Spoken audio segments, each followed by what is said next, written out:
लखनऊ तहजीब और नवाबी अंदाज का शहर, लेकिन इन दिनों यहाँ एक कोना किताबों की खुशबू से महक रहा है। जी हाँ, हजरतगंज स्थित बलरामपुर गार्डन में चल रहे राष्ट्रीय पुस्तक मेले में पाठकों की भीड़ उमड़ रही है और इस मेले में आकर्षण का केंद्र बनी है दुनिया की सबसे छोटी भागवत गीता। 4 सितंबर से शुरू हुआ ये राष्ट्रीय पुस्तक मेला 14 सितंबर तक चलने वाला है। मेले में देश विदेश के प्रकाशक पहुंचे हैं, लेकिन सबसे ज्यादा चर्चा में है गुजरात अहमदाबाद के रहने वाले अपूर्व शाह।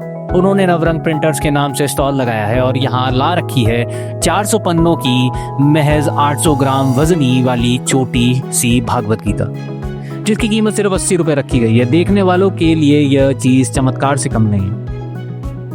अपूर्व शाह बताते हैं कि साल 2019 में इसका पहला एडिशन आया था और अब तक 500 प्रतियां बिक चुकी हैं। इस बार मेले में वो 100 गीता लेकर आए थे, जिसमें 91 बिक चुकी हैं। सोचिए, इतनी छोटी लेकिन इतनी असरदार किताब जो लोगों को आकर्षित कर रही है। मेले में आने वाले हर शख्स की कोशिश यही है कि वो इस लघु गीता को अपने संग्रह में जरूर शामिल करें। लेकिन यही नहीं, अपूर्व शाह का स्टॉल एक और वजह से लोगों का ध्यान खींच रहा है। यहाँ प्रधानमंत्री नरेंद्र मोदी के जीवन और उनकी डेली रूटीन पर आधारित एक कटआउट बुक भी प्रदर्शित की गई है।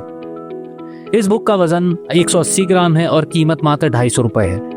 हल्की फुल्की, पॉकेट साइज और बेहद रोचक अंदाज में तैयार की गई यह पुस्तक युवा और बुजुर्ग दोनों के बीच लोकप्रिय हो रही है। लोग स्टॉल पर आकर न सिर्फ गीता खरीद रहे हैं, बल्कि प्रधानमंत्री मोदी की इस बुक को भी बड़े उत्साह से देख रहे हैं। दिलचस्प बात यह है कि बच्चे भी इस कटआउट बुक को हाथों में लेकर कोशी से पलटते नजर आ रहे हैं। यानी ये मेला सिर्फ पाठकों के लिए ही नहीं, बल्कि परिवार के लिए भी एक आकर्षक अनुभव बन चुका है। राष्ट्रीय पुस्तक मेले की यही खासियत है।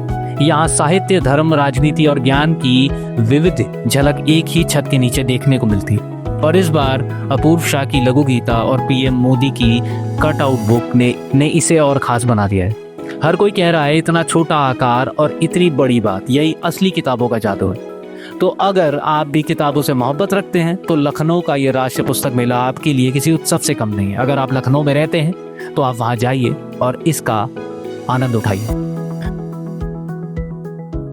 कोविड काल के बाद सोचा कि जो जहाँ था वहाँ ठहर गया, यानी कोई घूमने के लिए या कहीं पर भी फॉरेन गया होगा तो उसकी सबकी फ़्लाइट बंद हो गई तो वो वापस नहीं आ पाया, तो आपका जो धार्मिक जो कार्य था वो सब कम कर सकते थे, ऐसा सुना था। इसके हिसाब से हमने ध्यान केंद्रित किया कि कुछ ऐसा ग्रंथ बनाए कि भाई वो लोग 24 आवर्स अपने साथ भी रख सके, ऐसा कुछ बनाना है। फिर हमने श्रीमद् भागवत गीता के ऊपर रिसर्च किया, उसका अनुवाद किया, सब हमने ही करवाया है सब।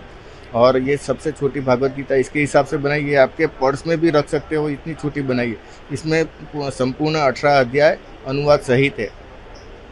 और इसका बिक्री का आप देखो तो अभी माहौल तो यहाँ बहुत अच्छा बढ़ा है। हमारा करीब समझ लो स्टॉक, हम यहाँ 100 पुस्तक लेकर आए थे। 100 यानी मेरे को लगता था कि भाई बहुत है, लेकिन आज मेरे पास अभी 9 बचा है और अभी भी 3 दिन बाकी है। यहाँ की यंग जनरेशन भी है ना, वो पढ़ने में रुचि रखती है, वो एक अच्छी बात है।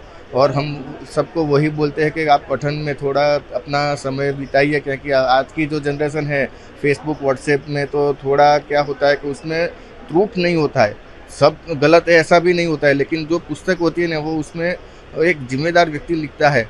तो इसके हिसाब से पठन में सबका रुचि है। यहाँ की पब्लिक भगवत गीता के ऊपर यंगस्टर्स भी बहुत उसको फॉलो करे और बूढ़े बुजुर्ग लोग जो आते हैं वो भी उसको पसंद करते हैं। मोदी जी के ऊपर लगातार कई सालों से गालियाँ गलौज चलती रहती है, वो आज के दिन भी वो चलती रहती है। लेकिन मैंने 2019 इलेक्शन से पहले देखा कि हम गाली गलौज क्यों करें। हमें जिस व्यक्ति को पसंद नहीं करना है तो उसके बारे में बात ही नहीं करनी है। जैसे कोई भी व्यक्ति मुझे पसंद नहीं है तो मैं उसके बारे में बात नहीं करूँगा, उसको गाली देने से मुझे कोई प्रॉफिट नहीं होना है। तो हमने वही देखा कि मोदी जी के पॉजिटिव थॉट्स रखे कि मोदी जी आपको जीवन में सफल होना है तो क्या करना है, आपको जीवन के सफलता के 7 रहस्य उन्होंने बहुत पुराने भाषण में दिए थे। और कई दृष्टांत उन्होंने भी दी है कि जो बच्चे लोग को पठन के लिए प्रोत्साहित करते हैं और आगे आने के लिए प्रोत्साहित करते हैं कि आप पठन करके इतना आगे आओ।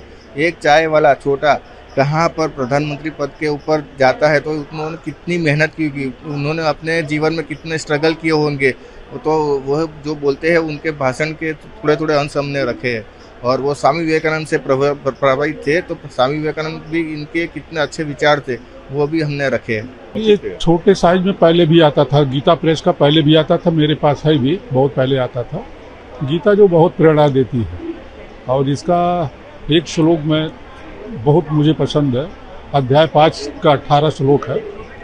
उसमें है कि आदमी को अगर जिसको ज्ञानी पुरुष है वो किसी में विभेद नहीं करता, चांडाल जो है और गौ हाथी और इसके बाद कुत्ते किसी में विभेद नहीं करता। तो गीता सभी सार है और ये प्रेरणा देती, निराशा से मुक्त करती है।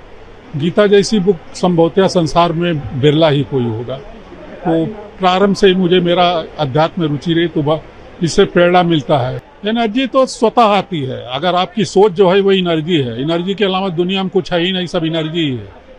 एनर्जी के अलावा कुछ नहीं। एनर्जी जब एक साइज हो जाता तो आपका इकट्ठा हो जाता तो एक रूप बन जाता, हम आप दिखाई पड़ते, बाकी फिर अंत में विघटित हो जाएंगे और जब इकट्ठा होता है तो फिर वही रूप होता है।